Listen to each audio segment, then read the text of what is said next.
whatever situations that you might be in, it might not be the place or the environment that you want to be in at the moment, but do your best to enjoy it, bro, because you really never know.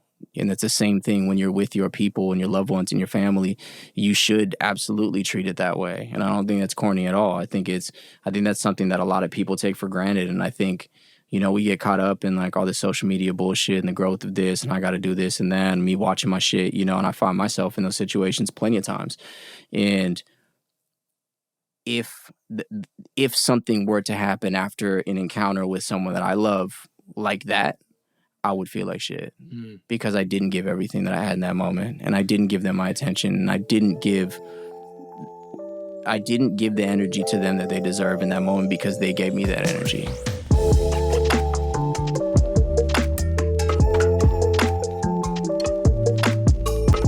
Brandon, it's good to see you here. I've been following you on Instagram for a minute, like I said, and to see you in front of me, it kind of freaks me out. So I don't know where to go with that, but I'm just another tequila sipping dude like you, bro. That's it, man. Cheers, baby. Thanks. Good to see you. And so let's just jump into it. I know we have a few different angles I think you wanted to cover and whatnot, but did you want to start with, I guess, you're from Palmdale? Is that what you said? Yeah, Palmdale, California. Grew up in East Palmdale, California. If you know too, if you're in like pop culture, media news stuff, Aaron Carter, the suicide that he just had, I guess it wasn't a suicide, it was an overdose, but the overdose that he just had was East Lancaster. So East Palmdale, Lancaster, for people that don't know, it's like an hour north of Los Angeles. It's just far enough away that I feel like you get stuck in it. Mm. You know what I mean? So it's one of those towns that, like, bro, I go back and I look at my Facebook and I'm like, yo. Well, it's like, it's one of those, like, yo. It's just, it's one of those things, bro. It's just it's a pit. It's a pothole, bro, that you just, like, kind of get stuck. It's the valley for a reason, But, yeah, man, it's a little crazy out there. Plenty of people have spoke about it. I think it's most well known for Afro Man singing a song about Palmdale, which is great. But aside from that, even like Snoop Dogg was live on TV one time talking about it. He was like, bro, that is the armpit of California, and it is, bro. A lot of people got moved out the beginning of Palmdale because the housing was so cheap. A lot of people were bussed out of South Central to Palmdale to get them out of South Central to try to just build up that population there, but to give affordable housing to other people, and it kind of just fucked up the whole area, bro. So it's a little rough out there, bro. It's crazy, and it's not cool to come from like a spot like that, but it built me, and it built strengths, and it built characteristics, and it built a lot of different things about me and what I am now. So it's Palmdale, bro. Yeah, I didn't know that story or history behind Palmdale. So you're starting off very educational for me. So in there, I don't know that world. I don't I have my own shit in many different ways. So I haven't experienced anything that you've gone through without even hearing the rest of the story. Yeah. So I'm not even gonna pretend not that I have. So when you say it's hard over there with the way of life, you mentioned your story before the pre-recording that you lost someone in that world. Yeah, it was, and that was in high school. So it was. The story is wild, and it was in the media. It was a pretty big media story, but it was a party that I didn't go to. I chose not to go to because we were starting my junior year of high school, and my schedule was all fucked up.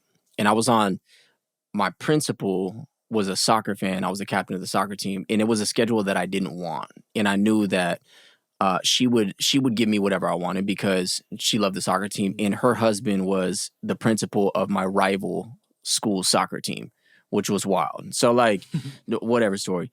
But so I stayed back that day knowing that the next morning, I'm going to have to go to school. I'm going to have to talk to her. I'm going to have to get my shit straightened out. So from Palmdale, all of my best friends, they came to a party down in Long Beach, and it was a beach day they did for my friend Mike's girlfriend's birthday.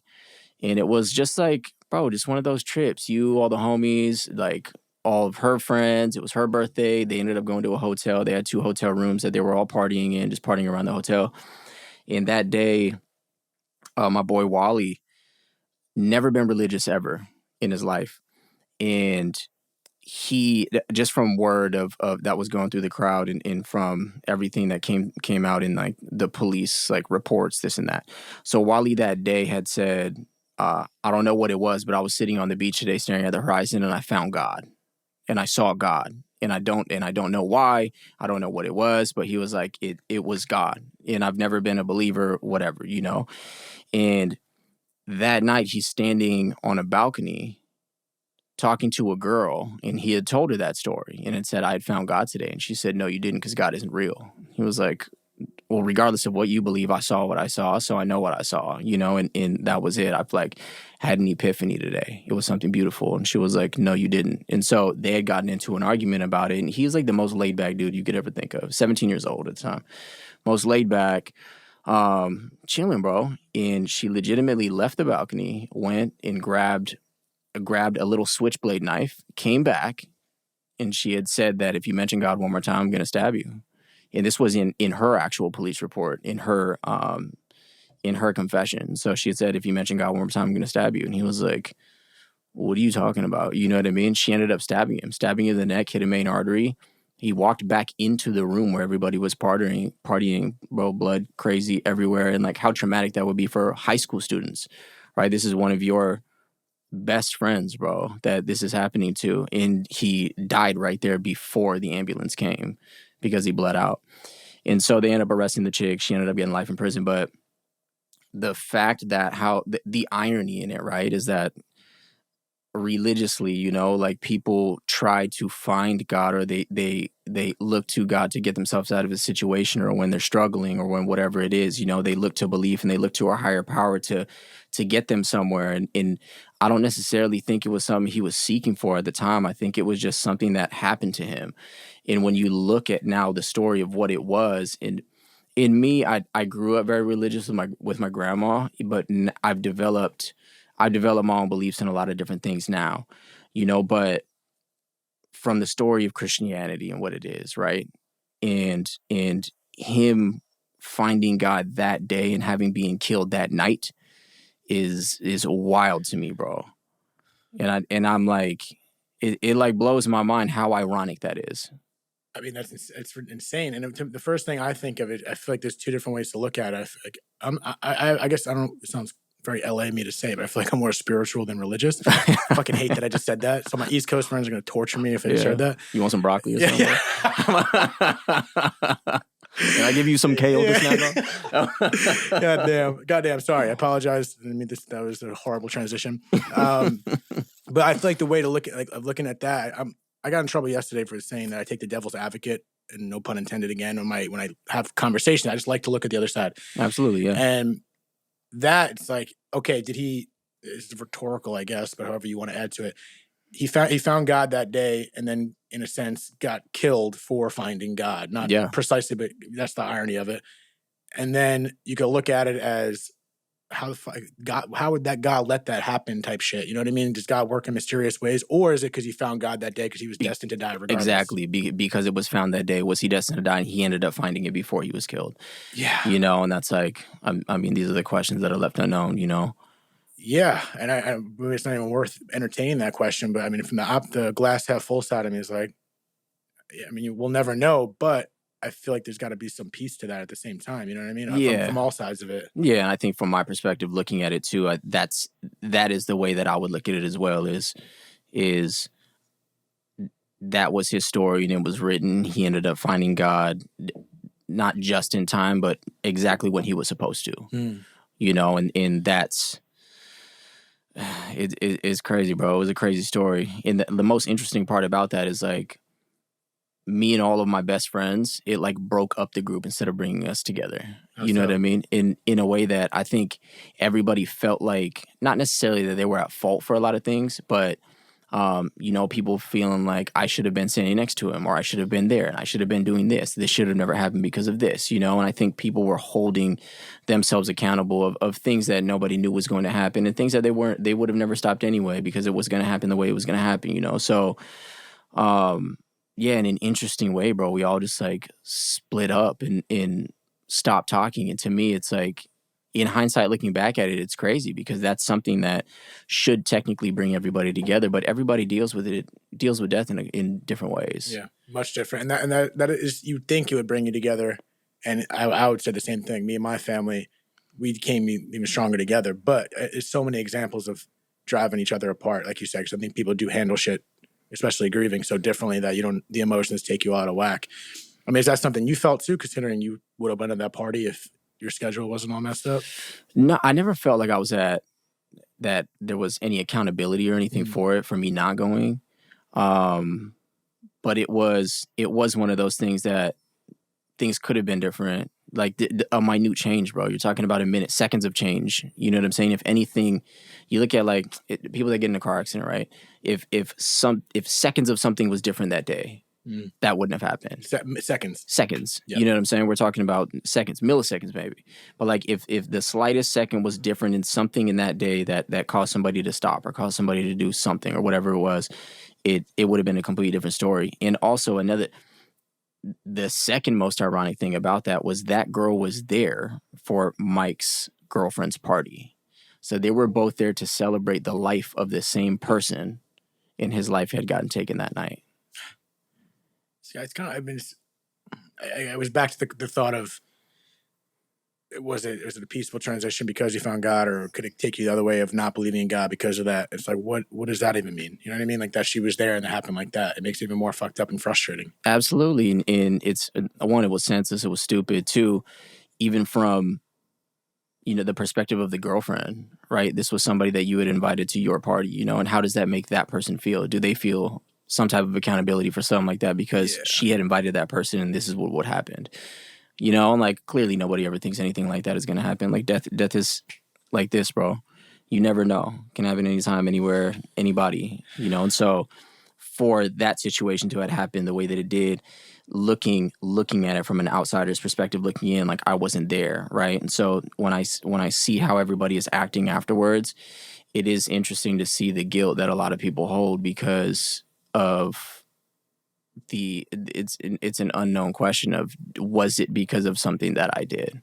Was it an action that I did? Is it because I invited her that this had happened? If I would have never invited her, this wouldn't have happened. If he didn't find God that day, this wouldn't have happened. You know what I mean? Yeah, that's baggage that sticks there, especially at 17, being so close. There's survivor's guilt that comes with that, guilt of, was I accountable for that? There's so many moving parts, and I'm curious to think what people there today, because some people might get over it quickly or however they got to grieve through it. And then some people, that's an experience that doesn't leave you. That never leaves you. That might fuck one of those people up for life.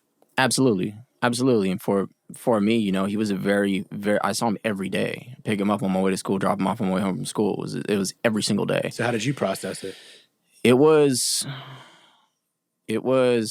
interesting, bro. There wasn't a guilt thing there, but it was different for me to process. And from the family that I come from, my grandparents were immigrants. They're from Indonesia.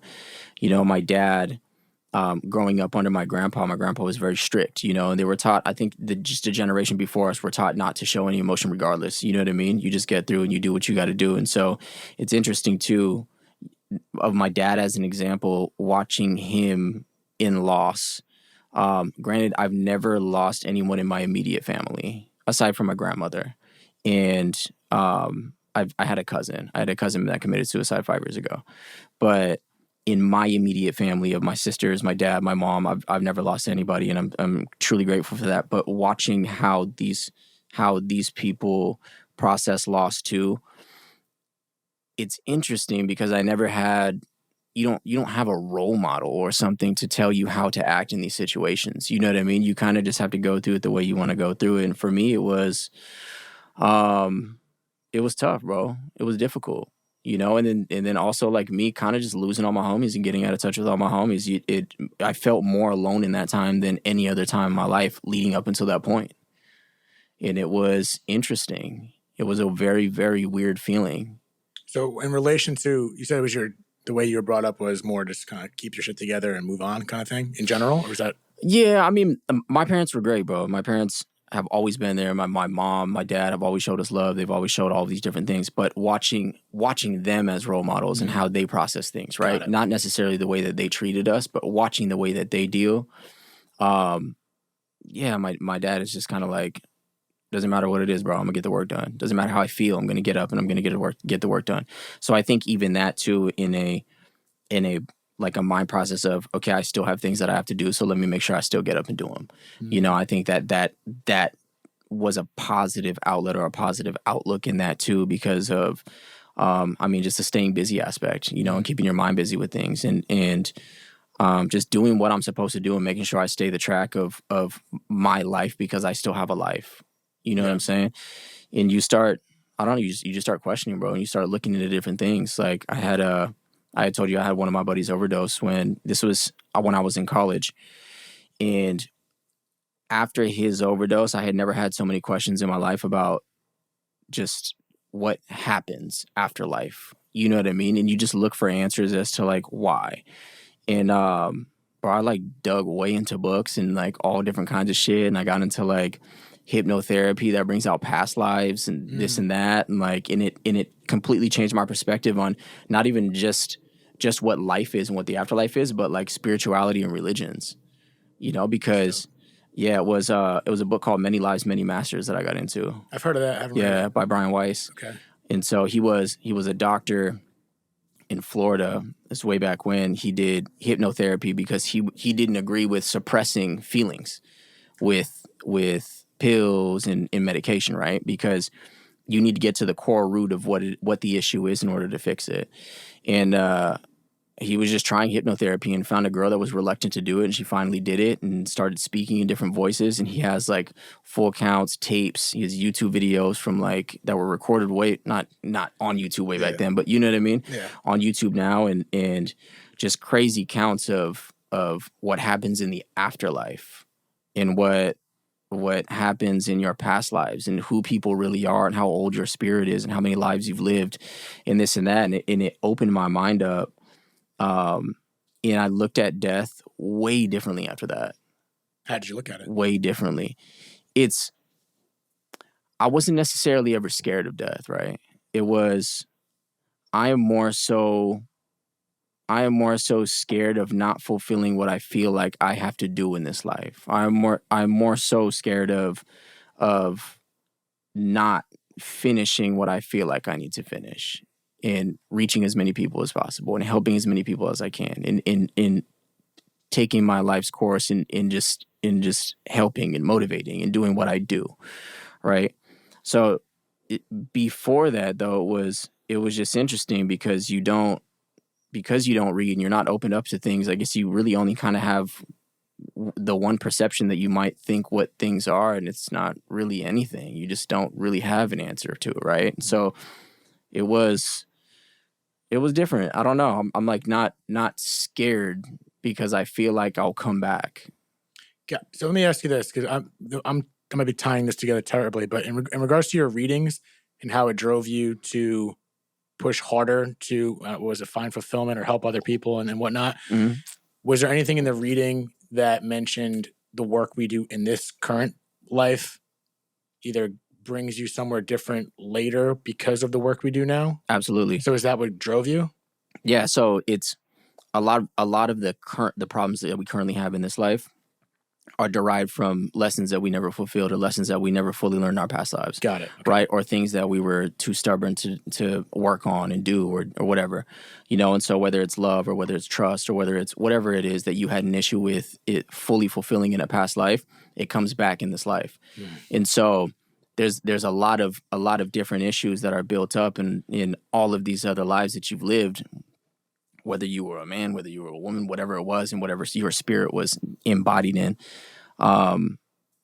they kind of compile in the new lives that you live in. It's up to you to find these things and work on them. So whether it is like a love thing, right? A lot of people are closed off to it. A lot of people are not necessarily open to it. Maybe that was something that had happened before or in a past life or something that, well, it could be environmental. It could be something that you saw when you were younger, but, a lot of them are character traits that had happened to you before in another life that are now here that you have troubles dealing with. Interesting. That you have to necessarily fulfill and overcome. That freaks me out a little bit just because I'm trying to think my problems. Like maybe I'm gonna blame it on a past life. I'm thinking a whole train of problems went through my head right there. I was like, God damn, what happened in a few decades ago? What happened to me? Yeah.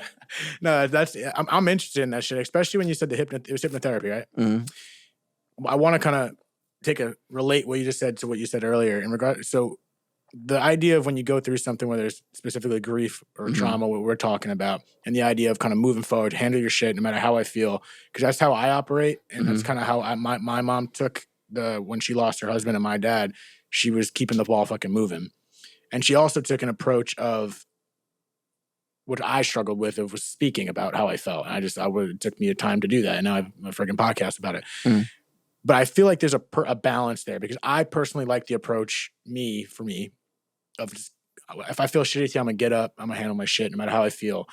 But I think there's like a fine line of pushing that shit off. And whether you said whether it's covering up, whether through antidepressants or whatever, this, that, or the other, whatever are drinks, or just holding it in, I think there is a fine line of you have to take some time for yourself to get that out one way. You know what I mean? Because if you don't release that, my belief system, what I've heard from people is like that will build up. It will build up, and it'll turn into a goddamn tumor. Absolutely. Sorry for saying goddamn again, but it'll like turn into something literally physical if it's not already expressed emotionally. You know what I mean? So there is a fine line of pushing forward, because I think that I agree with you. That to me is how I handle things, for better or for worse.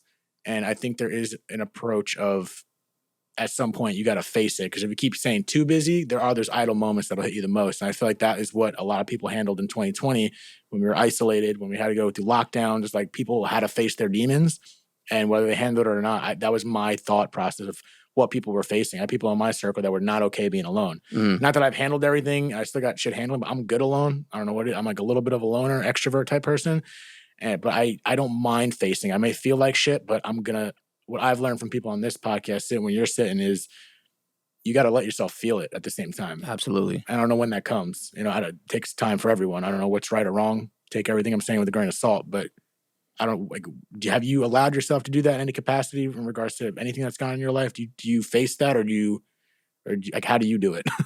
Yeah, I think I'm very much like you too. It is a thing. Like, I still got shit to do, and I'm gonna keep moving. You know what I mean? But, yeah, when Wally had been killed, that was definitely something that I definitely took some time too. Probably not in the best ways too. Like, bro, we start partying, we're drinking, this and that. But you're 17. Yeah, you don't really. This is the first time anyone had been killed in my life, and so I had times where I felt like I needed to be alone, and I feel like I'm like that too. I'm like very independently alone, and like working jobs. Some of the jobs that I did, I would wake up and I was driving a truck to Bakersfield to deliver sushi in the morning. So I'm very isolated. It's like a very by myself job. So a lot of the things that I've done, I've been by myself, and this is through things too, right? So through the death of someone, or through like a breakup with a girl, or through whatever it is, things going on in my life, failures, whatever it is, knowing tomorrow I'm going to be sitting only by myself with my own thoughts on this long ass road with nothing else to do, and so, yeah, I think I've always had it in me to carve out some time for myself and just let myself try to process the best that I can. I don't think anybody has it down to a T or a science. I don't think anybody knows what it is or what the process is, but, I do as well as I can to try to really feel it and let it out and let my cries out. And like, bro, if you got to scream and do whatever it is that you want, then do it, but at the end of the day too, knowing like I still have shit to do. Yeah. Yeah. How much is that? 'Cause, you're gonna be plugged in the description and everything, and at the end of the podcast. But how much does, for those that don't know, he's a fantastic trainer. You have a long list of clients, I'm sure.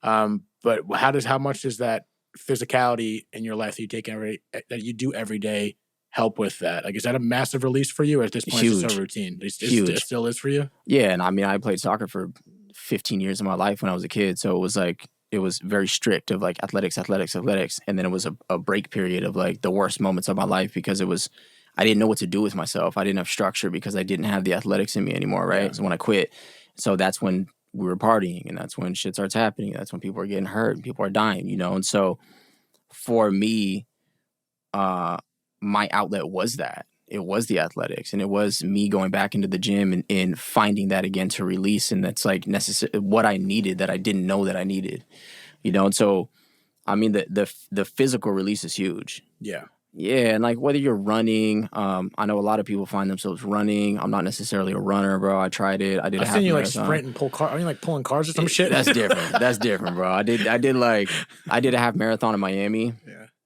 We did it all wrong. I did all the training right the night before. We ended up getting fucked up. We drank. It was one of the best parties that I've ever been to in my life. And we tried to like just keep the track. It didn't work, but the training in that is good.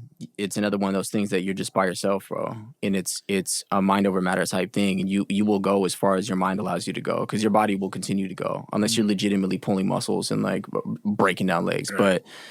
But the physical release is huge, bro. And what it does too, biologically to you, once you hit certain strides or hit things in your workouts and dopamine releases, and there's a lot that goes on in your body that can explain why you can cope with things a little bit better when you have a physical release.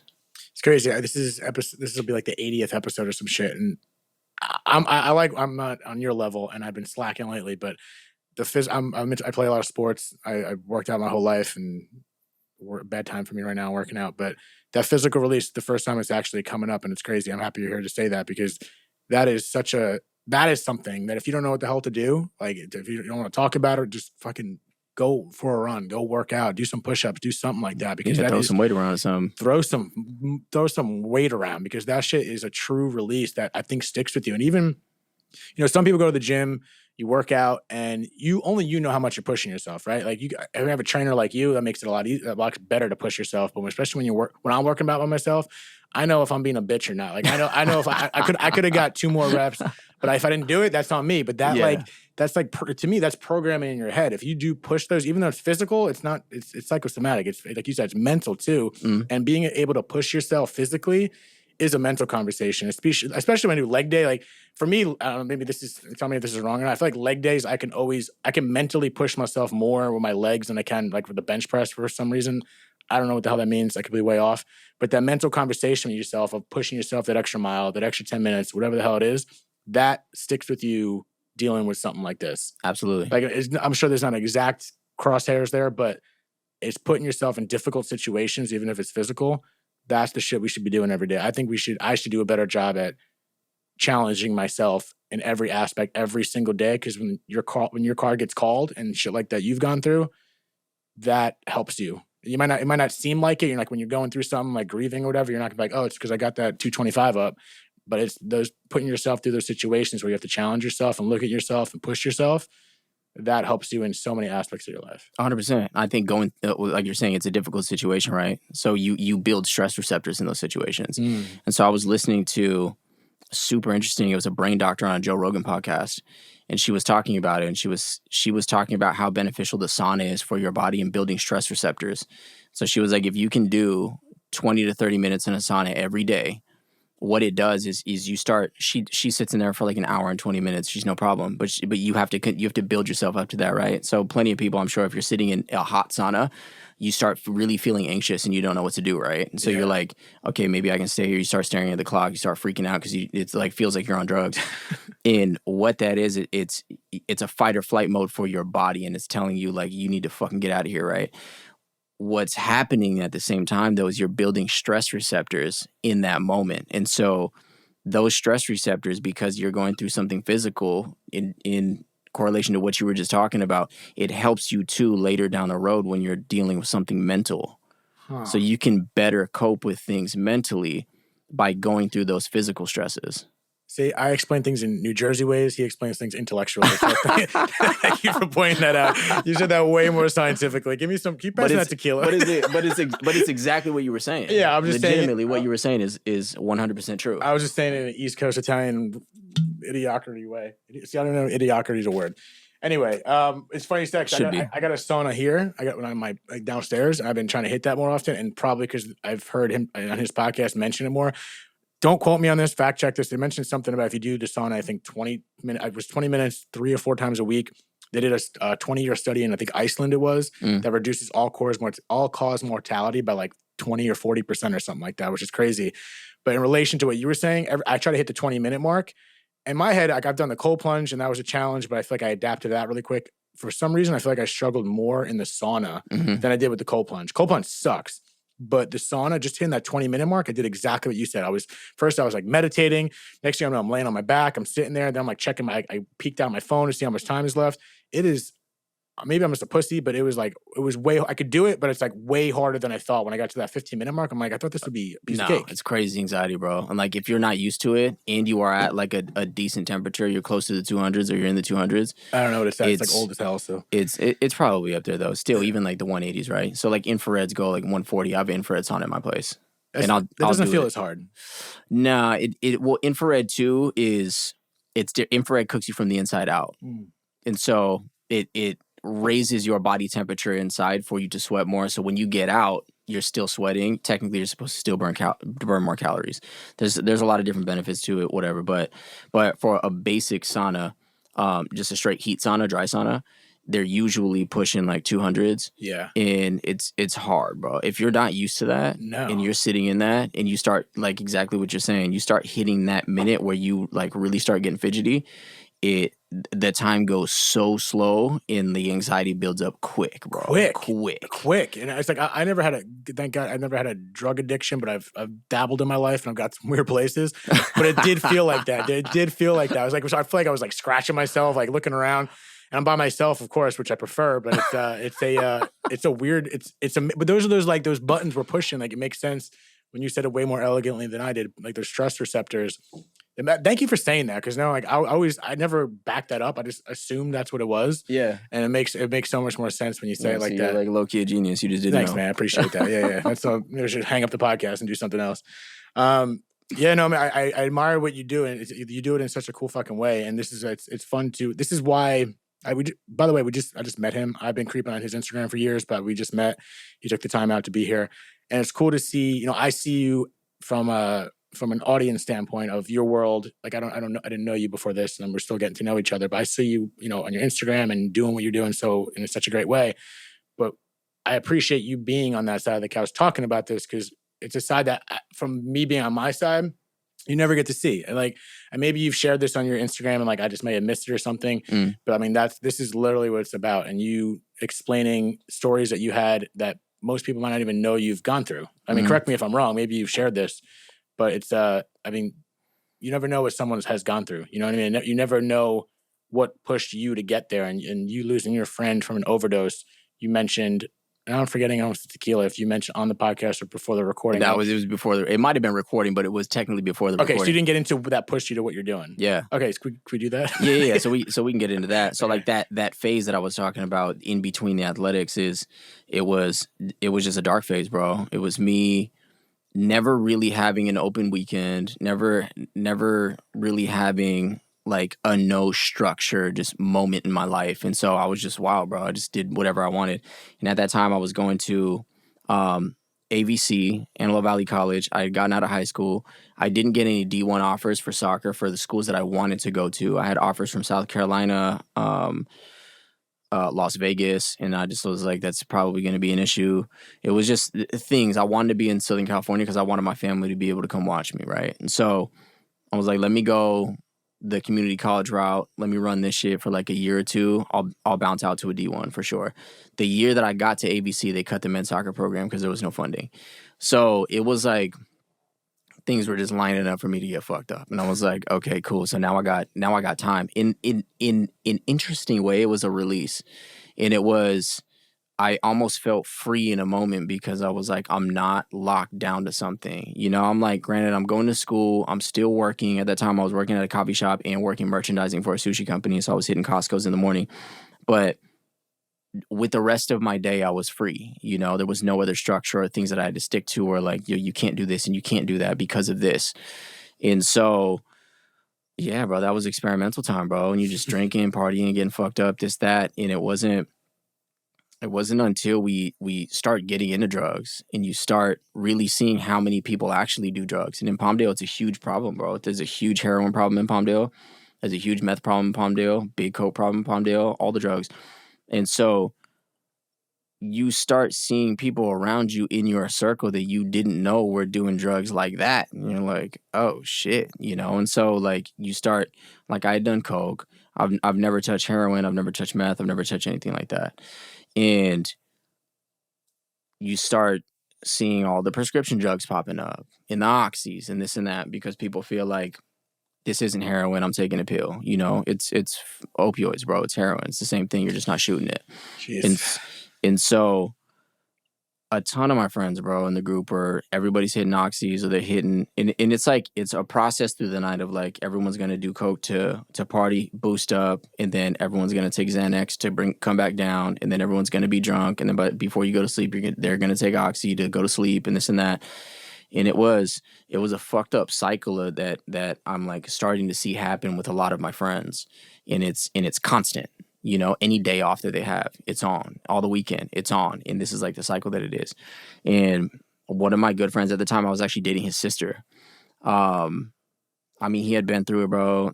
We spoke before. He had gotten his stomach pumped multiple times. And we had thought, like, oh, this will just be another time that he's in the hospital. He's in, he's out. And he had died that day. And nobody was expecting that. And nobody thought that would happen.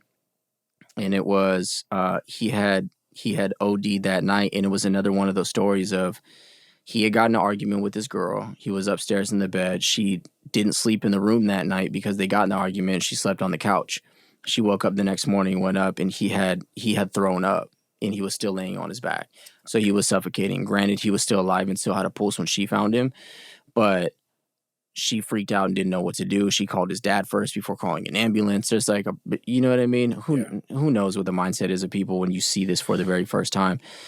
And the dad had come, ambulance came, they had brought him to the hospital. He was alive in the hospital, and they were saying best case scenario coming out of this is he's going to be brain dead. Oh, man. They were like, he had a loss of oxygen to his brain for too long. He's going to be brain dead coming out of this. So there's going to be a choice that you guys are going to have to make at some point. And an hour later, he was dead.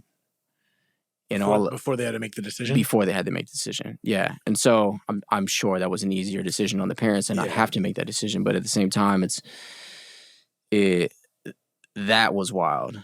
And for me to be dating his sister, that was her only brother, didn't have any other siblings. I was also absorbing a lot of her energy because I want things to be right, and I want her to feel okay and be as comfortable as possible. And how do you still, you know, give love to someone that's going through something like this? That was a tough time, bro. And that's such a difficult position to be in. And then knowing and understanding, like for me to sit back and be like, this is tough for me. You know what I mean? I can't imagine what it feels like for her because I've never lost my sisters. So it's interesting. I'm still friends with her to this day. That's great. Of course, yeah, and we're still super cool. We've spoken about it plenty of times, but we were young. We still had a lot of growing up to do. I think a lot of people said a lot of things out of just like this things built up and not really being able to fully release things because people are around and not being by yourself. And like, I do think that having someone there can be an advantage, but at the same time, like you have to go through the shit by yourself. That person, it doesn't matter what they say to you. I mean, I could imagine that you went through that, right? I mean, you were how old? 12 years old? I was 12, yeah. So I don't even know if you fully understood what that was, but it doesn't matter what anybody says to you in that moment. You're still going to think and feel the way that you feel, you know, and I've learned that through my own loss and going back and trying to comfort her as much as I possibly could, knowing like I did the best that I could, but I know at the end of the day, what all of the efforts that I was giving isn't going to be enough because she still has to process and do it herself. And so it was that loss that forced me to step away from everything and everybody. And I dated all my friends, and I dated everybody I was hanging out with. I quit my job at the coffee shop because it was one of my friends that was there, like all of it. And I just had time on my hands, and I didn't know what to do with it. And so I was like, I'm going to work in the morning. As soon as I get off, before I go home, before I lay down, before anything I get comfortable, I'm going to the gym. And that's it. And I never see myself as like a gym rat. My dad's like jacked, bro. My uncle's jacked, bro. Traps like up to here, to their fucking ears, bro. So they're like, it's interesting how many times my pops had tried to get me into a gym, and I was just like, it's not me, bro. I'm a fucking soccer player. I don't need to be like that, you know? And so once I hit this point in my life, I was like, let me just get some kind of outlet. You know what I mean? I need some type of energy release. And that's what started me working out, bro. In getting into that gym, and it's the irony too in that how loss in dealing with that loss almost gave me life.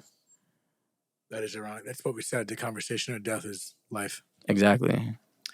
Yeah, your perspective is, from what I'm observing, is impressive because I don't know. I feel like I said, I've known you for 49 minutes now, and it's cool to see because I try to observe from this side, and I feel like I can learn from you. And you made the first point of when you first went to the community college to play soccer, and then they dropped the program, right? And then your perspective, from what I don't know if that took you time, but you were like, okay, it gives me more free time to do this, as opposed to like, what the fuck? Why am I doing this? You looked at this, say, I have more free time to do this, but that's number one. And then it was a choice. It was. If you think about it, it is. Yeah, it's literally absolutely a choice. Was a choice. And that, yeah, man, I'm going on. Like I said, I go off a rant. I don't have a script. I don't know who I was talking to recently. It was like I was pointing something out about external events. Something happens to us. Whether it's grief, loss, this, that, breakup, doesn't matter. How you respond, you can react or you can respond to it. And how you respond to it is literally a choice. I feel like if you let something else, like if that program dropped and you could have reacted to it angry and pissed off, this or that, but you had a choice to make. You literally have a choice. And so many people give the power to the event that happens. To what happened. That's outside of us. And I'm guilty of that many times. Like I catch myself, and I think I'm better at this point in my life of, even though I might naturally react like that, but I catch myself thinking like, okay, I just think that's so important, whether it's grief or this or that, much easier said than done.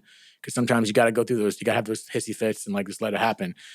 But I think we have way more of a choice than we think. I think absolutely, like, literally everything. I think we truly have a choice. It takes discipline and practice. Go in the sauna 3 times a week. I don't know, but we do have a choice, and it's way easier said than done. So like anyone going through shit right now that is, whatever, like saying, oh, David, what the hell? Like I feel like that's fine. Feel what you got to feel, but we ultimately do have a choice. And that was a very small moment. And you said other profound things, but like that stuck out to me because it's like the homie chose to see it that way, and that turned into something greater. And those choices are the different. And back again, I feel like I'm like an encyclopedia going in my brain right now, how you were saying how every second, like you can get stopped at a light and then this happens. I think about that all the time, how 1 second can affect the trajectory of you and everyone connected to you.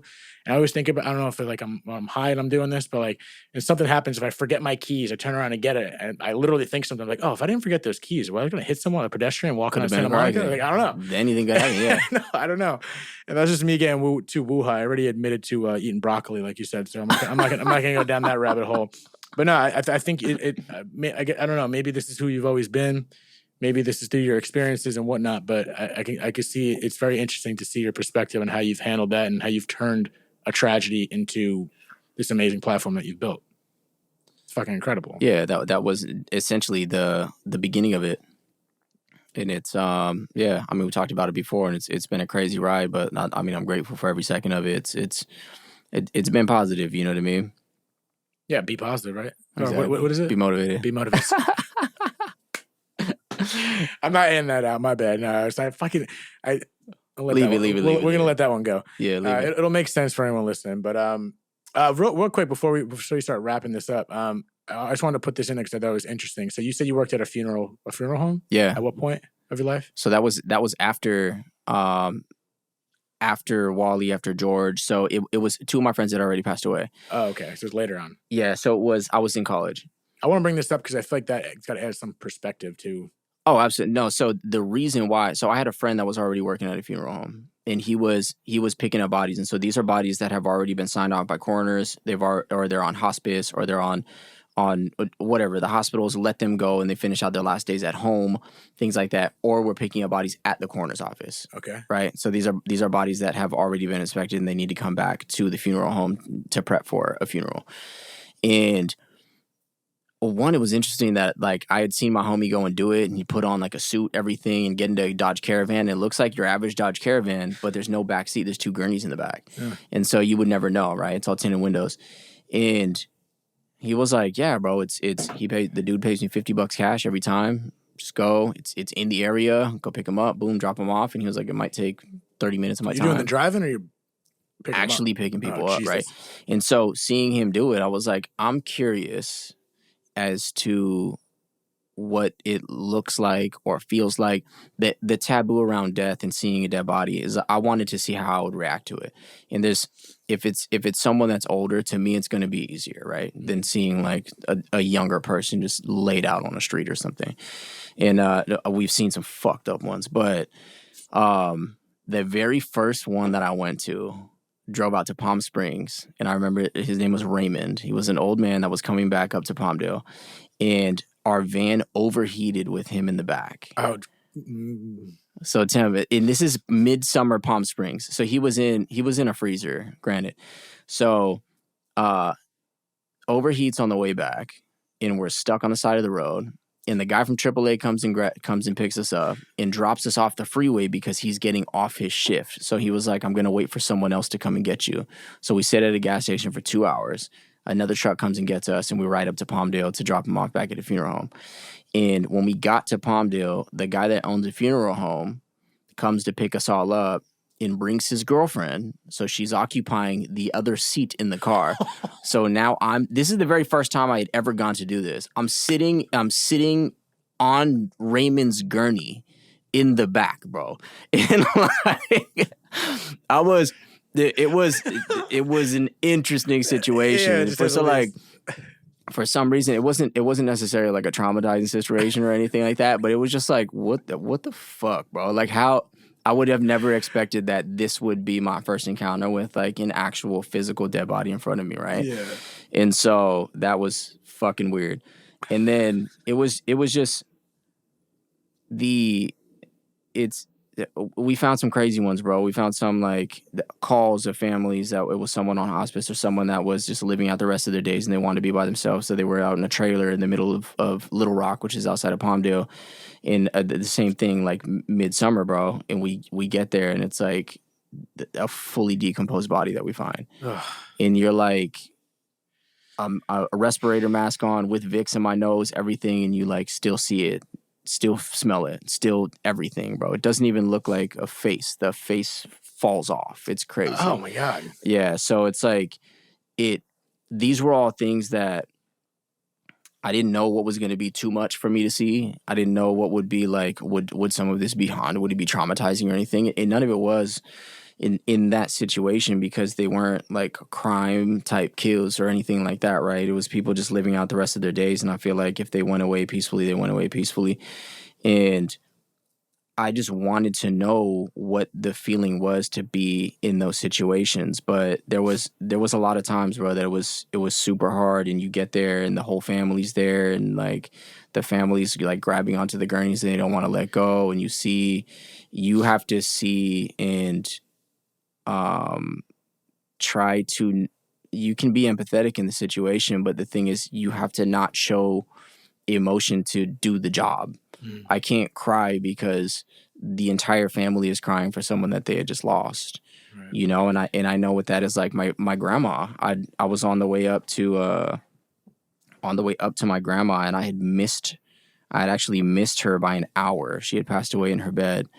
And we knew that it was her last day and things were not looking good. And she lives in Lone Pine, which is like at the base of Mount Whitney. It's on the way to Mammoth. It's like 3 hours away.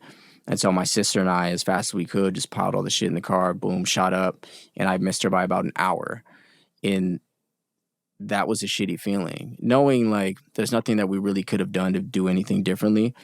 But knowing how I felt in that situation, and granted, she went away peacefully and she died in her sleep, but I put myself in the position of all the people that previously I was picking up their relatives, and I felt it. And you really start to understand what that feels like, and it's understanding that it's a process of things that have to do, but you almost don't want that person to go. You know what I mean? Yeah. It's difficult to just let that person go and let that person leave, and yeah, man, it was a lot of really interesting situations that I had got into in that job, and I'm glad that I did it. I don't think that if I see a dead body, I won't be freaked out by it because of those situations, and that is essentially what I wanted to build going into that I would be able to process something, or if someone was dying or going to die, my head would be straight in order to be able to help this person without freaking out. That's so interesting. That's so wild to have that consideration, because that makes sense. But most people won't put themselves in that situation intentionally. No, and like in a very shocked situation, say someone's dying in front of you, and you just kind of freeze up and don't know what to do. I wanted to make sure that, like, okay, I've seen plenty of dead bodies in my life, bro. Yeah, I think about that, like putting myself in specific situations. How would I react? You won't know till you know, but it's good to prep for that. That's unique, and it made me think when you're thinking about specifically with your grandmother.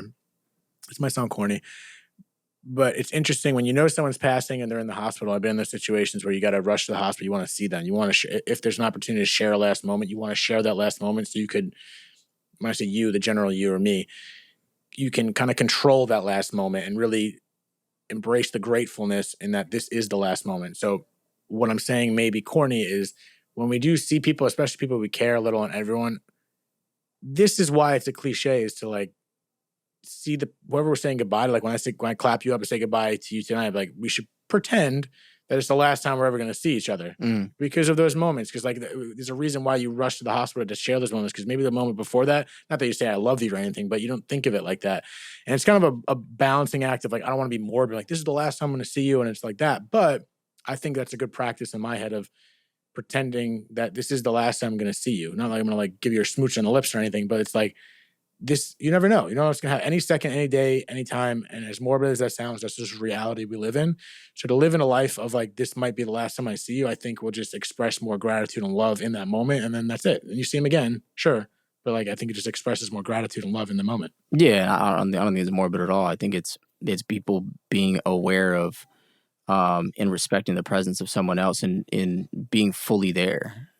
You know, and in really being there and enjoying it. And I think that's the thing that a lot of people don't understand. This is something that I talk to plenty of kids about on my platform, is that there's a lot of things that you're going to do that you don't really want to do, but you're going to have to do, and you're going to have to be there, and the time is already going to be spent. So do it the best of your ability, you know, give everything that you have, be fully present in it. If you're going to, what is the worst part? Granted, like you might not be interested in the subject in school. What is the worst part about actually learning about something and gaining knowledge in something, right? What is the worst part of listening to someone speak that has been through some things, and really understanding and being empathetic in what they go through and really feeling it and being present, you know, like what is the worst of all these things? And like, whatever situations that you might be in, it might not be the place or the environment that you want to be in at the moment, but do your best to enjoy it, bro, because you really never know. And it's the same thing when you're with your people and your loved ones and your family. You should absolutely treat it that way. And I don't think that's corny at all. I think that's something that a lot of people take for granted. And I think, you know, we get caught up in like all this social media bullshit and the growth of this, and I got to do this and that, and me watching my shit, you know, and I find myself in those situations plenty of times. And if something were to happen after an encounter with someone that I love like that, I would feel like shit because I didn't give everything that I had in that moment, and I didn't give them my attention, and I didn't give the energy to them that they deserve in that moment because they gave me that energy. That's it right there. Yeah, it made me think again about, even if you're going through shit and you have like you're with someone you care about, just be present, like you said, be present in that moment. Because even if like you're going to see your family or whatever, and you're dealing with some shit, just put that shit on hold. Turn it off, bro. At a minimum, put it on hold, because just fucking be there. And then when you leave, you can turn that shit back on, like you just said. Turn that shit back on, and then you can be miserable like you are. But in that moment, actually, I get myself caught up. Like I'm going through some stuff that I don't feel pity for myself. What I'm going through, everyone else has gone through. Let's just leave it at that. But it's like I sometimes find myself carrying it to where I'm going, and I really consciously try to just fucking turn it off, be there, and then if I want to be a little pansy about it, just fucking I'll turn it on when I leave. But like that presence, and once again, it's so fucking simple, but this is right now, like the future, be cognizant of it, the past, learn from it. But this is what you and me in this room right now. This is it. This is all you got. If you really think about it, it's the only certain thing we got. This is all that you have. Is the actual present moment. Doesn't matter what's happening tomorrow, bro. Doesn't matter what's supposed to go down tomorrow. Any promotion you got tomorrow. Any bad thing that's supposed to happen tomorrow. Some shit that you got to do, and you got to slave through some work tomorrow that you don't want to do. There's no point even worrying about that shit at the moment because it's not now anyway. You know what I mean? Like right now is literally the only thing that you have. Yeah, so much of our fears are what ifs and thinking about situations that haven't even happened, which I think is smart to sometimes think about. You need it, yeah. You need that. You need it. Yeah, It makes you human. Yeah, it's human. At the end of the day, that's what it is. Right, let's just fucking cap it off right there. We're human, so we're gonna make mistakes. We gonna learn, but I don't know. All I want to do, honestly, I just want to. My head is like, there's enough for everyone to eat. This competition is good, but at the same time, there's enough for everyone to eat. There's enough for everyone to be happy. Lift each other up, and that's it. Like, it's just like, especially today. Today is so, this climate we're in right now is so sensitive that it's like, I don't know if it's social media, this or that. Like, comparison is a thief of joy, but like, there's enough to go around, people. There's enough to go around, and happiness is one of them. So let's just lift each other up. I don't even know where I was going with that. That's literally it. Absolutely. You want to drop that mic now? I was thinking about it. I was like, this shit's attached. All right. We're going to drop right there. Guys, Brandon, do you want to plug yourself? I'm going to put everything in there. People already know you, but, if there's anything that you want to, the mic is yours.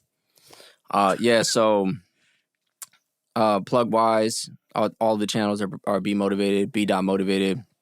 With an 8, there's no T after it because everybody spells it wrong, and that's it. Like I had mentioned before, the only fear that I have is not about death itself. It's just about not fulfilling what my life's journey is here, and I think my journey is to instill inspiration and motivation and bring out the absolute best in people, and let them realize that, they're good enough and they're great and they have it in them, and that we're all just fucking human, bro. And we all have that thing in us, and whether we found it or not yet, it's there, and to just keep going, bro. That's it.